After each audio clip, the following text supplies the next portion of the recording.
Well guys, good morning, good afternoon, and good evening to all. Welcome to Not Hartung Family Farms. As you guys can see, we are live from the Farm Progress Show the day before. Came here to get my media badge and now I can get some filming done for you guys while we don't have a ton of people here. So I'm basically just gonna go walk the rounds, take a look at some of the new launches that are coming for this show. And the first one that I wanted to take a look at was this beast. It's the new Claas combine that they were releasing in the US. They released this combine in Europe last year. It is the Trion 740.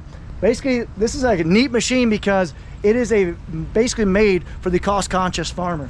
So it has all the technologies of the Claas 8700 Lexion, but it also has some newer features like a newer cab, unloading auger boot actuator, a couple other things.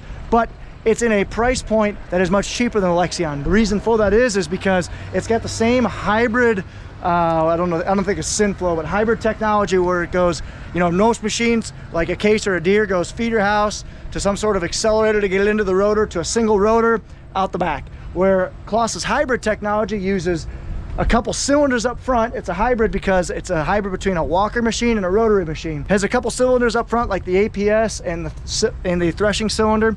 And it also has a rotor in the back in the Trion's case. The Lexions have two rotors in the back. Trion just has one, so it's more cost conscious, but it'll still do the job because, I mean, like I said, these things are corn eating machines, and I still believe that this thing will be a corn eating machine. So this thing's kind of neat. It's got the Convio 1230 header up front. So basically a 30-foot flex head. You can kind of see it does just like the John Deere FDs, or RDFs I should say. So it's an actual flexible cutter bar, not like a MacDon or a John Deere HD that hinges. So they've had this out for a couple years. You can kind of see there's the actuated boot that they're third to the market with. Case had this a long time ago, and Deere just had it in the X9 2 years ago they launched it. So you can kind of see 400 horsepower, 350 bushel grain tank, 3.8 unload speed, transported 19 mile an hour, still got the same crappy ladder. $10 it's locked, yep. But the cab is bigger, the cab is different. I can tell the cab's a little bit deeper this way. Still got the same windshield wiper, which is surprising to me. I always hate that thing. Yeah, so this ladder absolutely sucks. You can't even use it. You can also see I'm not in my farm attire, just because, like I said, I just drove 12 hours to get here, back from where I was testing. And here's the Claas Lexion 8700, big old Class 9 machine. It's got its own Claas corn head, which I think trying to remember who builds Claas heads. I know they don't build it. I want to say they call the Italian company I interviewed a couple years ago. Oh, Capello. I'm pretty sure those are Capello heads. I could be wrong, but yes, this is the Claas booth. I'm mainly interested in combines, but I'll go try out their tractors. I never really had a chance to look at one, really. I climbed in one, I believe actually an Axion 950 at the National Farm Machinery Show. I just don't see their tractors being as popular in the US as their combines. Their combines, they're starting to become more popular, but the tractors you just never see. Can't say that I can't really rag on them or anything, because as you guys know, like I've ran a lot of equipment in my day. We run red, I work at green. I mean, I try to see colorblind as best I can. I'm not going to rag on these tractors because, like I said, I've never tried them, but like I said, you just don't see a ton of them. To me, that's either not a lot of dealer presence, which they really don't have, or poor design. So this is a neat tractor. Never seen one. I've heard that they came with a 2-track, or a half-track, I should say. But it's just kind of neat not seeing a triangular track. It's the double track. Cool. See what else we see. Huh. Brent V1100 grain cart. Weird. I feel like I've seen one really recently back towards Preston. Weird. Now this is one company that is starting to gain traction in the market. Starting to gain momentum. See what I did there? But I think Fendt and AGCO, they're really trying to make a push to be a major player in the United States market. And I think they have some really good equipment. I mean, their tractors are really good. So I've only driven a little bit of them, but I really can't, I have nothing bad to say about them. Good transmission, good power, nice cab, good ride quality, really nothing bad to say. Their sprayers, which are AGCO sprayers, or I shouldn't say AGCO, but they're old Ag Chem sprayers, and they've always had a good sprayer. Now they're painting them all green, trying to unify the brand to the old European green and red. Because one thing that's really interesting is there's 3 main players in the US as far as full system equipment goes. John Deere, all green and yellow. C&H, which is either Case IH red and gray, or silver I should say, and New Holland blue and yellow. And then there's AGCO, which AGCO has always had a wide variety of, you know, color changes. So their Massey Ferguson has always been the same, but they've always been known for their Cat Challengers. And the Challengers are yellow and kind of red, or not red, yellow and black.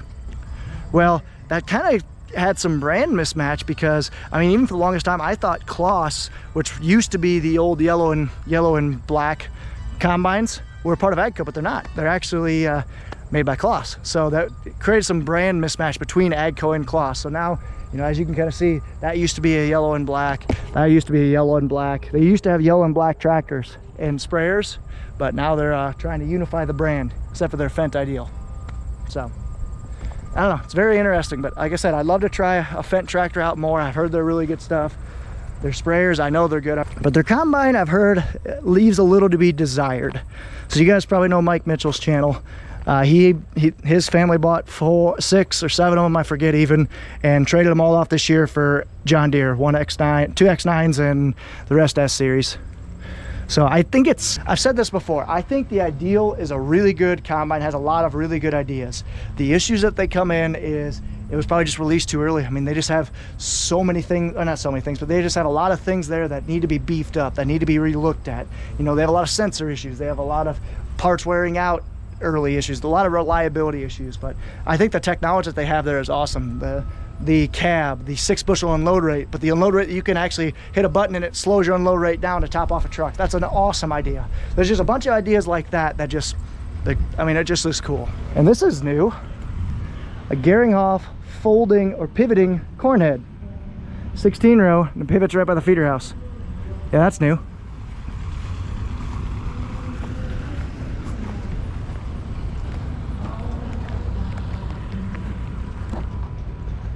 Yeah, that's kind of cool.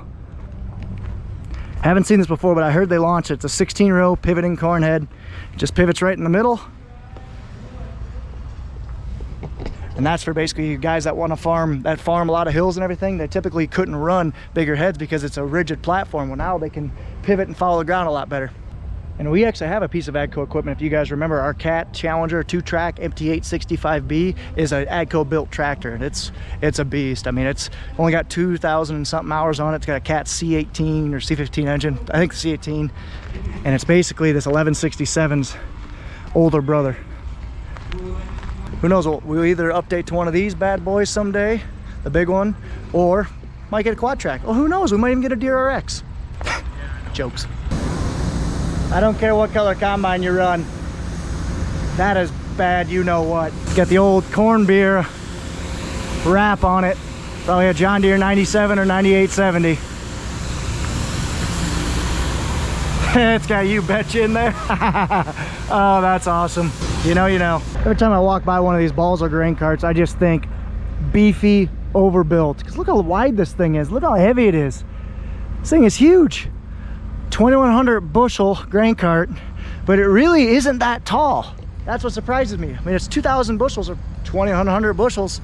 It's really not that tall. It's just so wide, which that makes it handier for running a combine. You don't have to get so close. So as I'm going through and walking through the farm show, guys, I just hope that you enjoy my different perspective. Like I said, I do farm with my family back home, as you guys know, but if you're new to the channel, I also work for John Deere. I'm an engineer on combines, specifically, you know, the big green behemoth that they released last year, 2 years ago, whatever it was. Yeah, I know a lot about that machine. So I have a lot of mechanical engineering background. I have a lot of experience, you know, designing and testing ag equipment. So I just hope that you can enjoy and appreciate my unique experience of being a farmer, but also designing and developing equipment for John Deere. And yes, I'm going to address the elephant in the room. I work at Green, but I run red on the farm. It's not my choice. Like I said, it's not my money. I'm not directly tied and invested in the farm yet, but who knows? But the first thing I did buy was a brand new, well, not a brand new, but a new to us piece of John Deere equipment. I bought a John Deere MX-10 mower not too long ago. Card that video right here. Wave at the drone that they're illegally flying. Can't fly drones over people that aren't involved in the operation. And I would say that I am not involved with whoever's piloting that drone. I don't know this. I do a lot of drone flying, both for the YouTube channel and, you know, at work. So this is one head I really want to know more about. So MacDon just released their 240 series. They used to have their FD2 series. They used to have an FD1, but now they got a 2. And I'd really be curious the difference between the FD2 and the new John Deere HDF or HDR, because that'd be equivalent. But I do know they added a triple reel, which you can kind of see. They have the triple wheel to kind of get better contact right over their hinge point, which is a great idea. You can kind of see a lot more yellow, or sorry, white, silvery stuff. That's aluminum, a lot more aluminum castings to make it lighter. Apparently it's got a deeper belts and a larger center feet section. So deeper belts this way, larger center feet section to help kind of carry it in and grab it and really help you in bushy crops. And it flexes more. Apparently I think it flexes up and down 70% more. So really cool advantages. I really like to see it in action. I would really like to see it up against an HDR. It's definitely neat. There you are, FD2. Huh. I may or may not know a thing or two about these two. So I got a John Deere X9 1100 and an HD50F. I may or may not know a couple things about it. You guys will have to wait to to 2 videos from now. You'll see a little bit more. Oh yeah, they got these things shined up nicely. There's dirt on here, guys. Come on, Corey and marketing team, do better. Yeah, it's a pretty nice combine, that's for sure. Cool. So John Deere's got the new Haggy, their new R8 F8 series floater, or 800 series floater, and this is the thing I am most interested about. I haven't seen it before. See and spray. So what John Deere is offering now is, last year they came out with the See and Spray Select, which basically uses both technologies uses cameras mounted all across the boom. You kind of see them every 3 feet, and every 2 cameras has their own computer there. And it basically, as you're going along up to 12 mile an hour, it is just processing, I don't even know how many thousands of images a second. And it basically is looking for, in the Select, it's looking for anything green on fallow ground. So guys out west that chem fallow or whatnot, they basically wouldn't have to broadcast or basically apply chemical across the entire field. They just pick out where the weeds are or not. Now they just came up with See and Spray Premium, I believe that's what it's called. But now it'll basically be perfect for us corn growers, where it's going to drive through the field up to 12 mile an hour in crop, so basically in corn or soybeans or cotton in 30 inches, and it's going to pick out the weeds and leave the corn plants. So it's going to drive through, like I said, 12 mile an hour and just see the just see weeds or anything like that, not spray the corn. That's awesome. It's got a carbon fiber or a hybrid design. I believe most of this is carbon fiber. Pretty sure it's still fiberglass out on the boom. It's got Exact Apply, which has got the dual product tank. So you can actually, it's got that tank split into 2. It's got 2 different solution pumps, and it's got 2 different kind of basically delivery systems with recirculation. So it can, you can broadcast a fungicide or whatever, and you can spot spray a herbicide out the front or back. So this boom and the sprayer is just awesome. Very cool. Hopefully I'll get to find somebody I may or may not have worked with at some point to explain this to me. You can kind of see 2 product tanks. This is a 1,200 gallon tank, so it's 450 in the front, 750 in the back. Everything about this thing is cool. So this is a 412R. There it is. See, just spraying the weeds. And the coolest part for me, the fence row nozzle is integrated and protected into the boom. So basically use that to spray fence row lines or whatnot. That, for me it'd be really awesome. Instead of overhanging the fence for 2-3 feet and risk damaging the boom, that can shoot out up to 10 feet and it's protected by the boom. Because the sprayer that I currently have are 3230. It has a fence row nozzle, but it's not protected and it got ripped off at some point. So.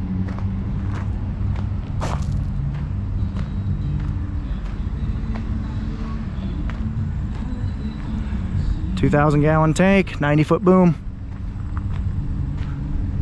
Well guys, I think that's enough filming for today. I'm gonna tie this into, I'm actually probably just gonna make 2 videos about Farm Progress Show, so I will see you guys tomorrow.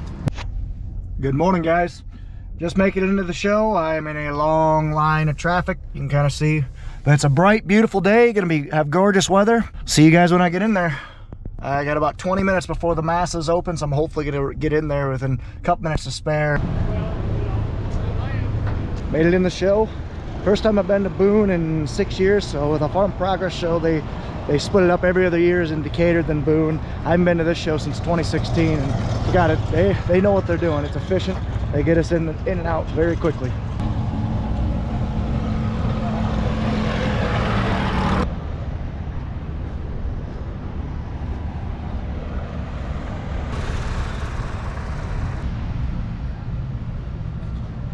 There are a lot of people there. They even got a marching band. So that's the main gate.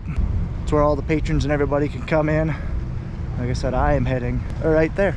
See my good friend Grant. So there's the case booth. We'll do plenty of walking around there today. Kind of see they got the MacDon 250s. Sorry, FD2 series 245 right there on that 9250. And look at these guys, all fancy and ready to go. You're not set up yet. You're not I see that.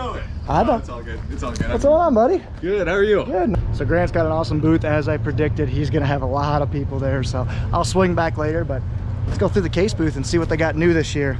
50 series Patriot.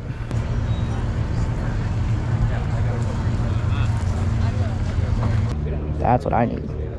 Well, just spent about an hour and a half at the case booth, ran into Welkers, got talking case equipment. Oh, it was fun. Case has a new Trident. I heard it's an autonomous one, so hopefully I'll be able to see that. Or like a See and Spray or something like that. That'd be kind of neat to see. But other than that, there's not a whole lot new in the case booth. It's mainly, you know, a couple smaller updates, nothing new, nothing big on combines. So I was hoping there'd be a big combine release for case, but it is what it is, because we're actually potentially looking to do something with the 7088 next year. So I guess comment down below, what should we go with? So we already have a 7150, but we're kind of tinkering. Do we go legacy with the 150 series, or do we go flagship, which is 250? Huh.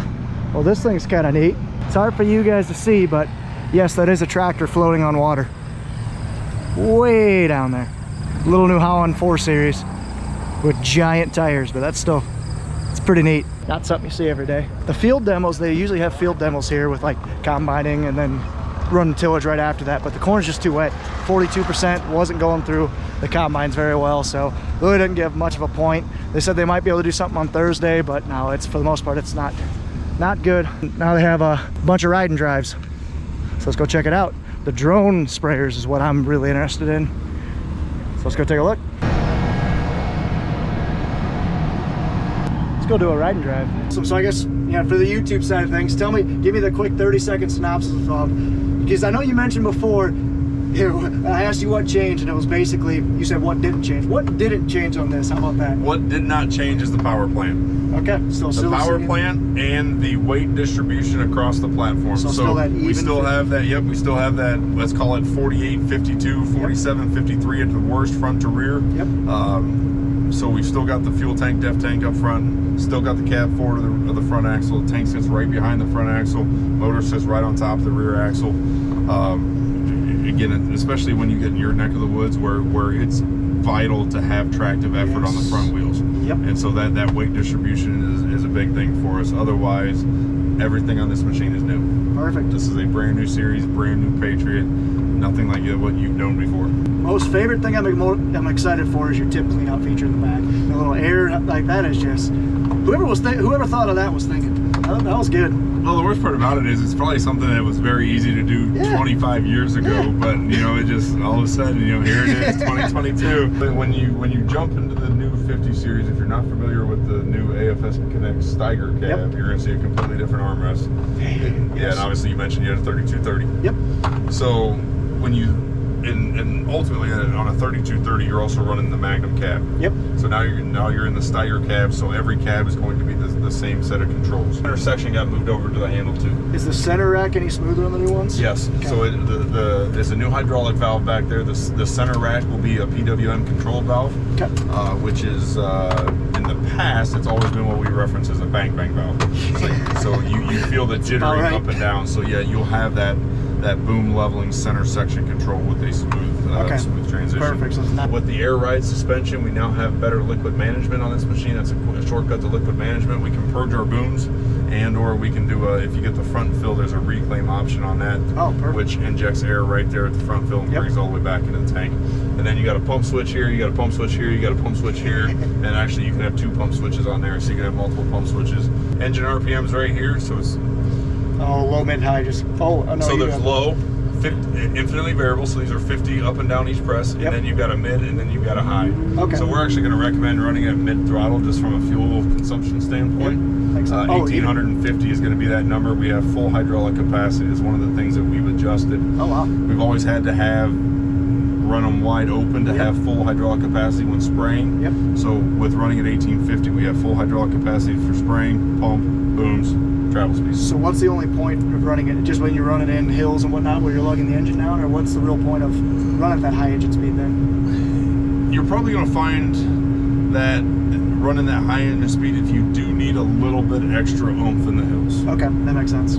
It's kind of what I was figuring At too. 1850, you're riding that torque curve, so it's not like you're dropping horsepower any, but if you just need that little extra oomph.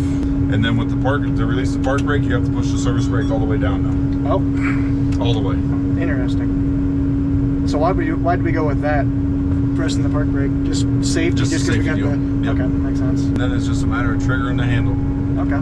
So the handle always comes back to center. So the longer you hold it forward, the faster you're going to go quicker. Yep. Otherwise, as you see, like with that little bump shifting capabilities, it's just a little bit of increment each time. Makes sense. I know, because we got a New Holland chopper. That's the only thing that we got that set, the bump chopper. Identical performance. Makes sense. So if you want to go forward here, you can go ahead and push that. Or go rearward. So like if you just pulled into your corner. Yep. Now you just simply you're gonna back it into your and then. Oh, so is there a preset for? Yep, there's a preset speed, so they've got it preset at must be 2 miles an hour. Okay. And then once you press it, and then you can override at any point in time. So you just backed in your corner, you press it again. Oh, that's nice. I look forward to trying one someday. Sounds Cool. good. Well, thank you.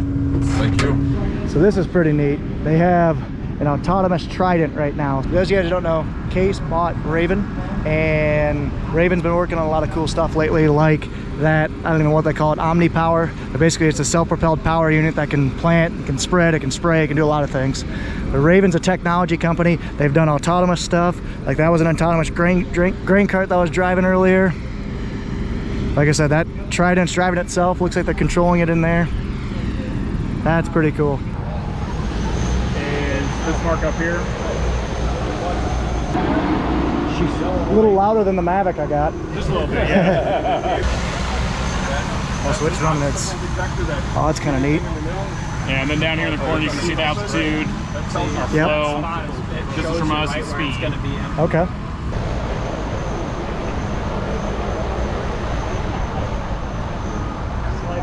So I don't know if you guys can see this, but he actually is spraying water. It's a 2-gallon rate, so it's the same as a helicopter would do. This is kind of neat. I've always wanted to look into it because I got my own pilot's license right now, drone license. So it should be coming right at us.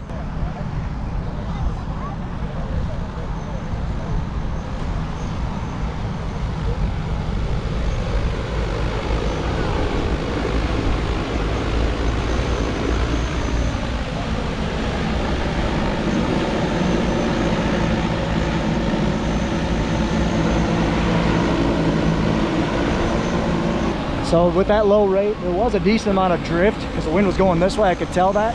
But, I mean, this would be a lot better than a helicopter because it's actually got rotor wash going straight down. So to help force it down. That's cool. That thing can do 30 acres an hour in nice, good going ground like this. Probably realistically 15 back home, but still, that's pretty neat. So that was a DJI Argus T30. It's got an 8.5 gallon or an 8-gallon tank. It does 2 gallons an acre. So it can do 4 acres per fill. Battery lasts about, what do you say, 4 acres worth. So yeah, you basically got to change batteries every time you fill. And the battery actually lasts about 1,000 charging cycles. So if you have 3 batteries, you can actually do on one drone 15,000 acres. So it's actually pretty neat. I think in my area it would work really well because with the hills and trees and whatnot that we have around us, a sprayer or a spray plane or a helicopter really can't do the greatest. So a drone would be able to get a lot more for sure. A lot of people out here.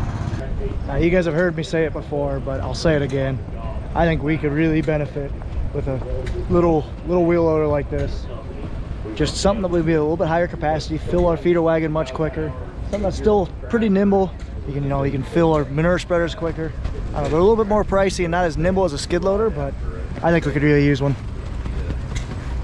I've heard good things about these JCBs too. Don't think we need one quite as big as this, but it'd be kind of cool. He's famous. That guy's famous.